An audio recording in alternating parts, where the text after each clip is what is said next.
Germany has a massive innovation and research infrastructure, with all these institutes attached to the university, Fraunhofer Institute, as an example. There's a lot of innovation going on, but what Germany lacks is bringing innovation to the market. Good day to the viewers. Today we have with us Mr. Volker Friedrich. He's an entrepreneur, investor. He's also a lecturer. He's the founder, the managing director of GBP International. We have him today. Let's discuss especially about the German economy, the German economic investments, political relations in Europe, and the future industries such as the sustainable development industries and the entrepreneurship. So we have with us Mr. Volker Friedrich. Could you please introduce, Volker, about yourself, about the firm, especially the GBP International, right, since you're a consulting and especially you're focusing into trade and investments. How do you start this firm? And just give a brief introduction about yourself. Sure, my pleasure, and thank you for having me here as your interview partner. I'd like to run through a little bit about my career, where it started and how I ended up where I'm today. When I was in my early 20s, I started an industrial traineeship with a German company by the name of Klöckner. And that was at that time a very interesting and very innovative company in the infrastructure business internationally, all over the world. And I joined them for a trainee program way back in 1983. And I had immediate exposure to international trade and business. They sent me over to China, to Indonesia, to India. And as part of my training program, I was even sent to London for 1 year and later on to India for another year of training on the ground, learning by doing, so to say. And that is when I was kind of infiltrated with this business of virus of not only looking at my city or my district, but I wanted to see the world and the global market and the global business. After that period, I went back to Germany to study. I got a degree in international economics, and then briefly I went back to the same company, only to get recruited by one of the large international management consulting companies, Roland Berger. And that was another very interesting experience. I learned a lot in a very short period of time. And then I said, well, it's a large organization, they make big money, and I get a poor salary, so I said I can do that myself as well. And I decided to become my own entrepreneur and become an international business consultant. That is now 25 years ago, and I'm still in the business. I'm happy with what I do. I'm passionate about it.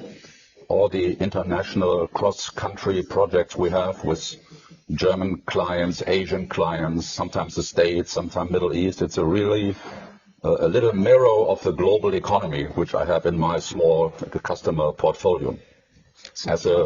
As a part-time, I also do a bit of lecturing, freelance with private universities. So I have I would say, a nice bouquet of activities, and I'm happy to share all of that experience with you and your viewers. Yeah. In fact, how do you see this? Because one of the things that comes inside is you have started the consulting firm. You started up nearly 25 years before. How do you see the transformation of Germany and German economic progress in these last 25 years, especially when it comes to opening the country for investments? Mm-hmm. How do you see the progress and the change which has come inside in the last 25 years? If you really put that into the, I could say, historical perspective, 25, 30 years ago, the major thing in Germany, not only in Germany, but was the collapse of the East-West conflict. We are here in Berlin, which was the center of the East-West divide. The wall came down. And everybody was in a jubilating, celebrating mode, and we all said the global East-West conflict is over, and we are all living in harmony and in peace, and we will get what we called at that time the peace dividend. Today, things look a little different, and over the last 30 years, many things happened. China came up from basically nowhere 30 years ago, and today it's a big elephant in the room with everything we talk about. And also Germany went through a transition, I would like to call it. Of course, we were all very busy with integrating the East German market into the overall Germany as it is today. And that by itself was a mammoth task We spent billions, hundreds of billions of dollars. We still, even today, have a tax on the German average income, which is called Solidaritätszuschlag. So it was a massive challenge for the German economy, and it did reasonably well. You know, there is no historical comparison to such a challenge. And if you look at Germany overall, despite all the challenges we have in the economy, Germany is still standing strong. And I know there are a lot of critics, especially if you look at the numbers today, the challenges between East and West, the labor market, immigration issues, of course, the geopolitical issue with Russia, Ukraine. So we can talk many, many subjects. Overall, I think criticism in Germany, and that is one of the assets, is always welcome. We are an open, free society. Everybody can raise a voice as long as it's all on, say, solid democratic grounds. We don't want violence other than by the state when necessary. And that is something which I treasure in Germany. You know, I can even tell you now the chancellor is a stupid person. I won't go to jail, you know, and that is different in other countries. And this is why I still like and love being in Germany and also do business here. You know? The freedom of expression is something that is very valuable, voiced and supported down. But then since though I wanted to ask about further on the same experience, but since you mentioned about this, we are seeing right now that France is going through quite a lot of turmoil, which is happening down. And with France turmoil and the political and the war which is happening down, do you think so that this regional instability will affect Germany and German economic investments and the German economy? Well, of course, this is a scenario which you cannot neglect if you analyze, let's say, investment flows internationally. I would say if you look at all the regions in the world and where the foreign direct investment flows into, Europe, including Germany as a destination, is still standing strong. And of course, it has to be balanced, you know, and international, global companies, they have to invest in all the regions. And in our projects, in our analysis, when we, for example, have a project with an investor and he asks us, where do you recommend to invest in Asia? One of the key criteria is always political stability. This is the big elephant in the room again. You know, companies are very shy when it comes to political uncertainty because they are not sure what happens to the assets, what happens to the investment. And in Germany, for the last 70 years after the World War, Germany has a beacon of stability in terms of political and institutional reliability. You know, even if you are a single person, you can sue the government, and if you are right, you win. Yeah, that is what I call political security, institutional stability, the right to have your property rights protected. Nobody can take away anything without any justified and legal cause. And that is why Germany remains one of the largest and most strongest economy in the world. I agree with you. We see little ups and downs along the way, no doubt. The numbers speak for itself. And I think especially this year, if you look at the numbers of, let's say, the last 5 or 10 years, we are in a little bit of a transition period, I like to call it. Officially, Germany is in a technical recession.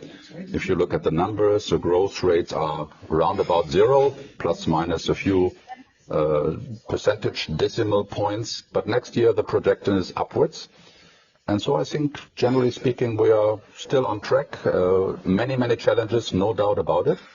But Germany has a track record of being very strong, very resistant to change. You know, things are changing slowly, and everybody knows there are many aspects in Germany where things have to change. You know, Germany has been sleeping a little bit.